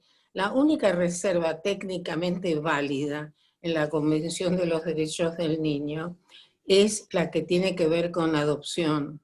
Es la única reserva que se acepta en el derecho convencional como tal. Tanto es así que el derecho a la vida que trae la Convención con los Derechos del Niño tiene una limitación que no me gustan, porque siempre todos estos organismos internacionales, como tratan de llegar a consensos, relativizan los derechos que otorgan, pero que en este caso es válida. O sea que también le pone el derecho a la vida de acuerdo a las circunstancias. Entonces, la invocación falló lo que quiso, digamos, el gobierno de Menem en ese momento, que era limitar y hacer una reserva, está mal hecha. No es considerada una reserva desde el punto de vista del derecho internacional convencional, sino que es una mera declaración. Por eso no tiene la misma trascendencia que cuando se refiere, por ejemplo, a la prohibición o la interdicción de la adopción internacional en nuestro país, que lo aclara con claridad y dice, mientras no cambien las condiciones políticas sociales, términos más, términos menos. O sea que en general la batalla en todas estas discusiones tiene que ver con interpretaciones sesgadas que invocan los antiderechos, que además es muy difícil. Me acuerdo en la discusión cuando en el Parlamento, que nos somete a cosas muy difíciles, porque yo a un senador que me dice una enormidad sobre el Código Civil, todavía no me animo a decirle, doctor, usted no sabe nada de civil, de derecho civil como es senador. O que le pasó a Mónica Pinto, que ella explicó perfectamente lo de la Convención Interamericana, y después que ella habló un famoso profesor de la facultad, que con toda tranquilidad, en una actitud que yo todavía no puedo entender, se limitó a decir la mitad de la verdad. O sea, citó una parte de los artículos y no el total que explica por qué la Convención admite la posibilidad de la interrupción voluntaria del embarazo.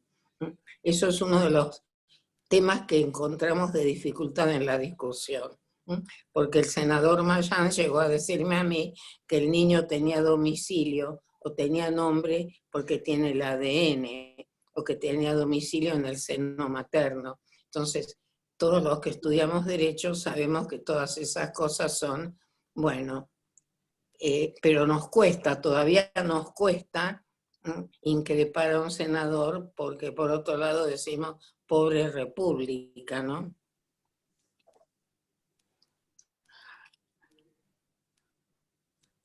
Perfecto, muchas gracias. Muchas gracias a todos y a todas por las preguntas, la verdad que son un montón, pero leemos una más. de Lucía, que pregunta para las panelistas si la reforma de la ley de ESI sobre el ideario institucional evitaría los amparos que se están presentando en los diferentes colegios frente a la ley.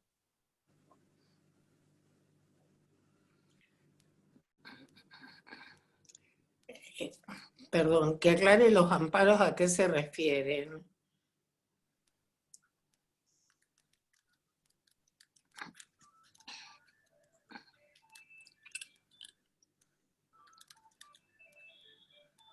Sí, yo también, que hable Vivi, en todo caso, después yo planteo algo.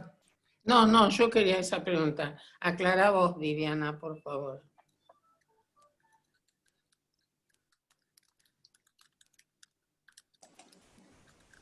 Sí, yo en realidad, nada, como decíamos la vez pasada, un poco, quizás no desde tan desde el derecho, pero entiendo que parte de los amparos, o sea, que fueron y que son impulsados concretamente, digamos, de sectores organizados, son en algún punto sostenibles por instituciones que dan lugar a eso y que no se ubican particularmente en relación a la defensa de los derechos del interés superior del niño, de la niña, ¿no? Como que hay un marco que es mucho más amplio que el ideario institucional y que tiene que ver con esos derechos más profundos, digamos, que tienen los niños y las niñas en nuestro país, que no pueden estar sujetos al ideario institucional ni a la voluntad o no de los padres o las madres o de las familias, porque, digamos, no existe más la ley de patronato, ¿no? Esas leyes, digamos, de tutela totalitaria, digamos, sobre la educación de los y las niñas. Entonces, muchas veces quedamos como atrapados y atrapadas en esta cuestión institucional, cuando en realidad lo que nos obliga, digamos, a garantizar el derecho a la información de los niños y las niñas es un paraguas mucho más grande y mucho más profundo de nuestro marco. Nosotras por lo menos lo pensamos así, no dicho desde un lugar jurídico, sino desde del trabajo cotidiano con los niños y las niñas. Pero me parece que, bueno, en ese sentido Laura y quizás las otras compañeras puedan aportar más. Sí, yo coincido con lo que dice Vivi, agrego una cosita más también para tener en cuenta, y es que como está la Ley de Protección Integral de Derechos de Niños, Niñas y Adolescentes, o la de Matrimonio Igualitario, o la de Identidad de Género de estos últimos años, y que es parte de lo que se discutía en la reforma de la ley de ESI para incorporar a la ley en el sentido de actualizarla, bueno, como tenemos otros debates que tienen que ver también con avanzar en un sentido menos binario, es decir, con todo lo que en estos años también hemos ido avanzando como sociedades, ¿no? Y que nos puede aportar más valor a la educación sexual integral. Sin embargo, lo que sabemos es que, bueno, los límites principales los tenemos en torno a la aplicación, y que, bueno, en eso también los últimos 4 años han sido muy difíciles, en un programa nacional que se desmanteló. En el caso de la ciudad todavía no tenemos un programa con presupuesto, solamente tenemos una coordinación, o sea que falta mucho por andar en los territorios. Y particularmente existe una resolución del Consejo Federal, que es la 340, y que plantea que en todo el país, en todas las provincias, en escuelas públicas, estatales y privadas, en todos los niveles de inicial, primario, secundario y terciario, que incluye la formación docente, se tiene que aplicar la educación sexual integral. Entonces, en este sentido, el ideario institucional ni siquiera sería una posibilidad de bloquear algunos temas, porque nos pasa con el aborto y nos pasa también con la diversidad, por ejemplo, ¿no? Donde hay algunas instituciones privadas, confesionales, que trabajan bajo la ESI, y otras que de pronto no, porque plantean y repiten por ejemplo,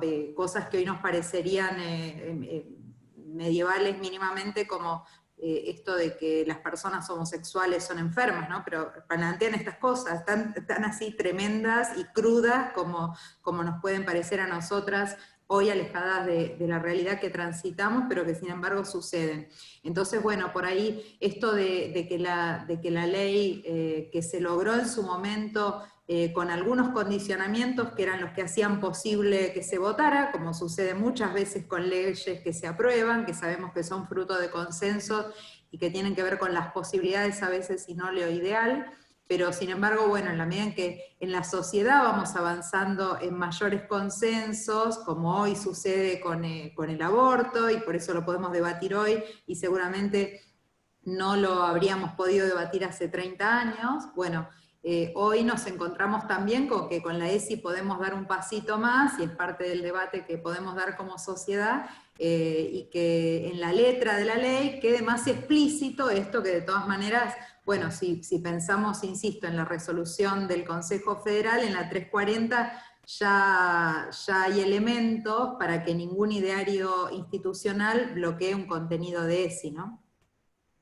Sí, y yo quería agregar a lo que dicen las compañeras, Vivi y Laura, que de acuerdo, y es que también yo sé y sabemos que hay organizaciones y que el año pasado hubo un partido político, hubo candidatos que hablaron en contra de la ley, de la ESI, en contra de la ley de identidad de género, o sea, ya están organizadas como partido político, y que eso merece la discusión política, ¿no?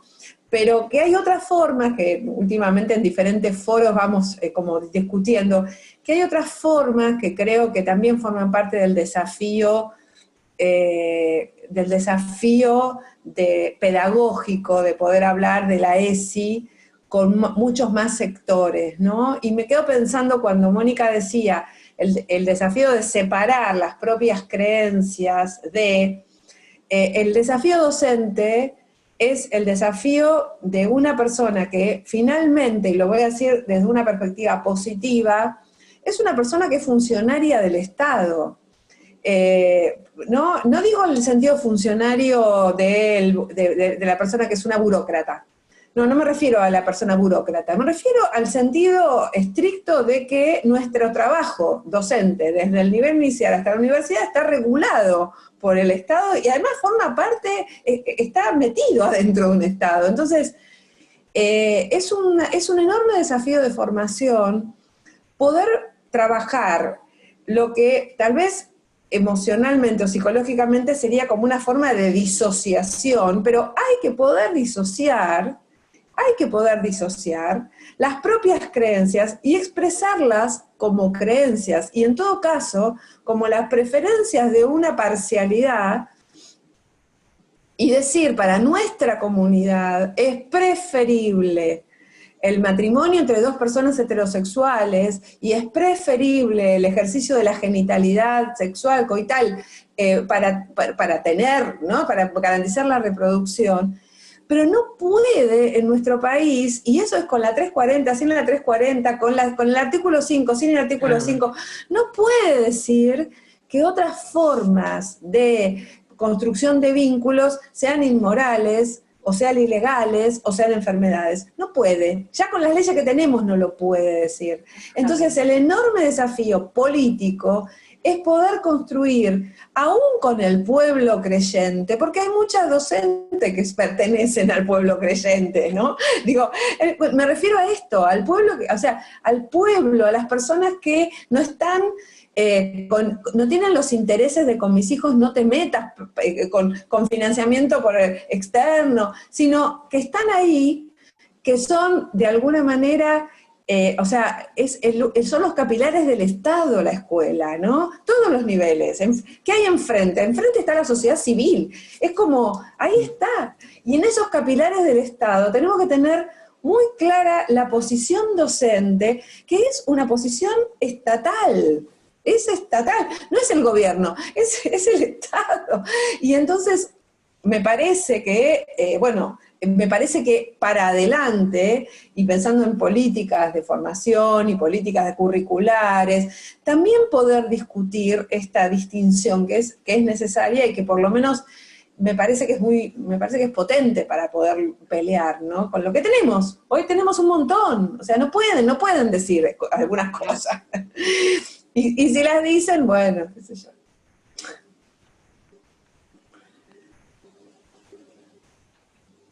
Bueno, muchísimas gracias a todas las panelistas, a todos, todos los participantes por venir.